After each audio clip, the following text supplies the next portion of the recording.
वहां जाकर क्या किया तथा जलंधर की पत्नी का पतिव्रत कैसे भ्रष्ट हुआ। नारद जी बोले, जलंधर ने नगर में जाकर भगवान विष्णु ने उनकी पतिव्रता स्त्री वृंदा का पतिव्रत भंग करने का विचार किया। वह उसके नगर में एक उद्यान में जाकर ठहर गए और रात में उसको सौंपन दिया। वह उसकी माया और अद्भुत कार्य पद्धति थी और फिर उनकी माया द्वारा जलंधर की पत्नी पतिव्रता वृंदा ने रात में यह सौंपन देखा कि उसका पति नग्न होकर सिर पर तेल लगाए महिष पर चढ़ा है। वह काले रंग के फूलों की माला पहने हुए है तथा उसके चहुं ओर हिंसक जीव है। वह सिर मुंडवाए हुए अंधकार में दक्षिण दिशा की ओर जा रहा है। उसने अपने नगर को समुद्र में डूबा हुआ देखा और इस प्रकार के बहुत से भयानक सपने देखे। फिर तत्काल ही वह जाग पड़ी और सौंपन के संबंध में विचार करने लगी। इतने में उसने सूर्य को उदय होते हुए देखा तो उसमें एक छिद्र दिखाई दिया तथा वह कांतिहीन था। इसे उसने अनिष्ट जाना। वह भयभीत होकर रोने लगी।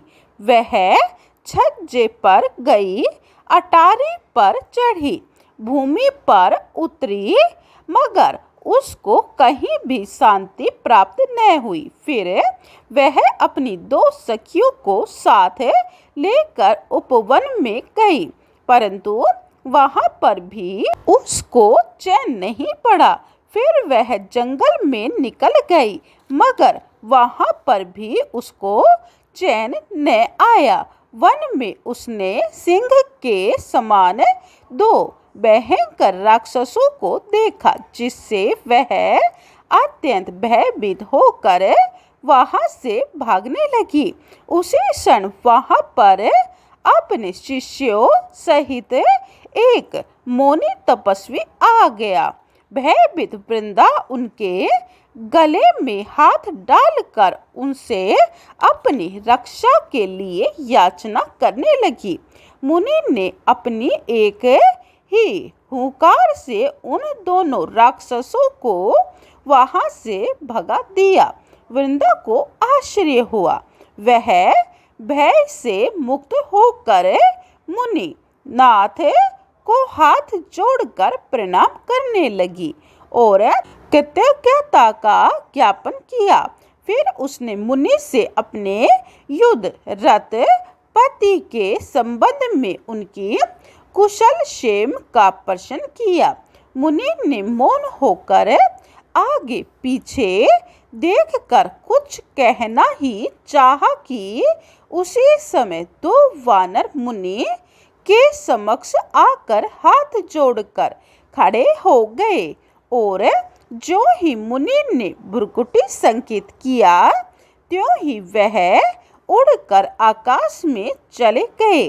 फिर जलंधर का सिर व धड़ लेकर मुनि के पास आ गए।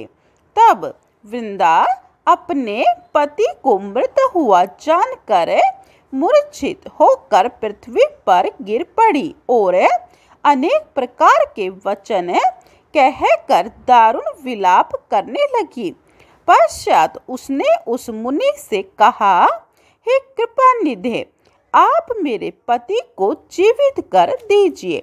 पतिव्रता प्रायण दैत्य पत्नी ऐसा कहकर दुख की श्वासों को छोड़ती हुई मुनीश्वर के चरणों में गिर पड़ी। तब मुनीश्वर ने कहा, वह शिवजी द्वारा युद्ध में मारा गया है, अतएव जीवित नहीं हो सकता, क्योंकि इसे भगवान शंकर मार देते हैं।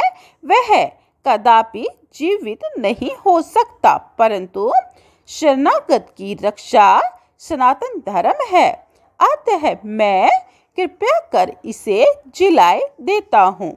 नारद जी कहते हैं कि वह मुनि साक्षात विष्णु ही थे, जिन्होंने की यह सब माया फैला रखी थी। वह वृंदा के पति को जीवित करके अंतर ध्यान हो गए।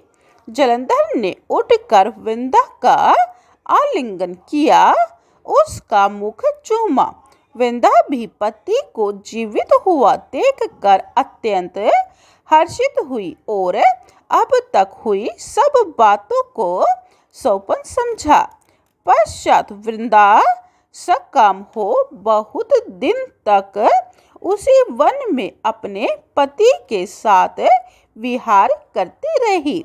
फिर एक दिन उसने सूरत एवं संभोग काल के अंत में भगवान विष्णु को पहचान लिया, अतः उन्हें ताड़ित करते हुए बोली, हे पराई स्त्री से गमन करने वाले विष्णु, तुम्हारे शील को धिक्कार है। मैंने जान लिया है कि वह मायावी तपस्वी तुम ही थे।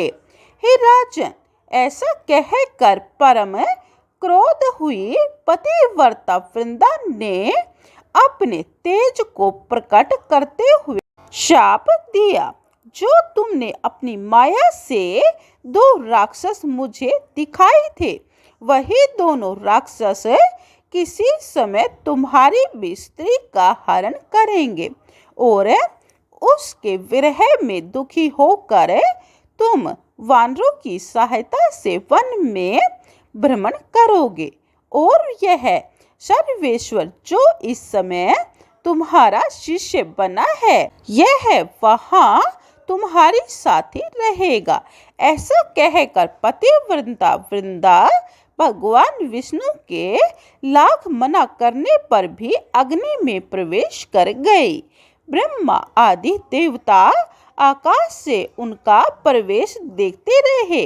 वृंदा के शरीर का तेज श्री पार्वती जी के शरीर में चला गया और आकाश से जय जय शब्द होने लगा। पतिव्रत धर्म के प्रभाव से वृंदा ने मुक्ति प्राप्त की। बोलिए विष्णु भगवान की जय। जय पतिव्रता वृंदा माता की जय। बोले कि हर हर महादेव, बम बम भोले। जो भी इस कहानी को पढ़ेगा और सुनेगा उसे बहुत ज्यादा पुण्य की प्राप्ति होगी। जय भोले की।